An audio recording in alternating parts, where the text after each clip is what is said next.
Jedna ze zásadních věcí, nejenom ve sportu, ale i v životě je, jaký máme nastavený životní cíle. V tom sportu to třeba často může být, že chci hrát NHL nebo se dostat na mistrovství světa, což je dobrý cíl, motivující, ambiciozní, takový cíle určitě po nás všichni chtějí, ale je otázka, jestli je to cíl, který nám pomáhá za každých okolností podat ten nejlepší možný výkon. Představte si, že teda máte ten cíl, že se chcete dostat do NHL, ale momentálně hrajete nějaký zápas a v tom se vám nedaří. Možná už jste nakupili nějaké chyby a ve vaší představivosti máte ten pocit, že se od toho cíle neustále vzdalujete. Ta propast mezi tím ideálem, tím, co bych chtěl dosáhnout, a tam, kde si teď myslím, že jsem, se zvětšuje. S tím se většinou zvyšuje frustrace a kvalita našeho výkonu v drtivé většině klesá.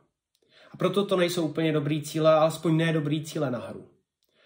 Zkuste se zamyslet nad tím, jaké jiné cíle by člověk mohl mít, tak aby ho podporovali v tom, aby podal co nejlepší možný výkon. Přeju vám, aby se vám to podařilo. Držte se.